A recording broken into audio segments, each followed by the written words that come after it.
నష్టపోయారు. చెప్పుకోవడం ఇక్కడ ఏమైంది, అబ్బా అసలు ఎంత ఉదారంగా ఇచ్చేశారండి. ఎస్, వాళ్ళు ఉదారంగా ఇచ్చారు, ఆ డబ్బులు జనాలకు వెళ్ళలేదే. అవి ఎంత వచ్చినాయో అంతా డివైడెడ్ బై ఇది పెట్టు, ఎవరు బాధితులది వాళ్ళకి పంచు.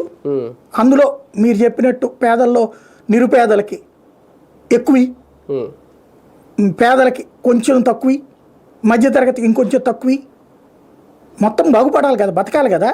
ఆ డబ్బులు ఏమైపోయినాయి, కేంద్రం ఇచ్చింది. అట్లాగే ఫండింగ్ మనకి ఇది ఉంటుంది, రిలీఫ్ ఫండ్ ఉంటుంది. అట్లాగే ప్రజలు ఇచ్చారు విరాళాలు.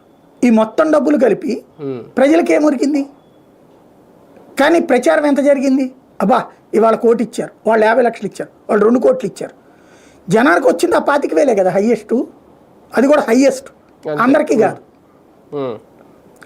దెన్ నష్టపోయింది ఎంత. ఇలాంటి ప్రచార ఆర్భాటమే P4. ఏముంటుంది దీంట్లో అంటే జన్మభూమికి అప్గ్రేడ్ వెర్షన్ అంతే కదా, ఇంకేముంది.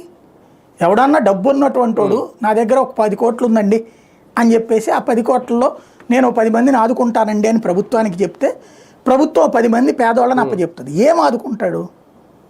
ఇప్పుడు రేషన్ బియ్యం ఫ్రీగా ఇస్తున్నాం మనం, వాళ్ళు పని చేస్తారు, పని చేసే ఓపిక ఉంది, పని ఇవ్వాలి. పని ఎవరు ఇవ్వాలి, ప్రభుత్వం ఇవ్వాలా, అంతే కదా.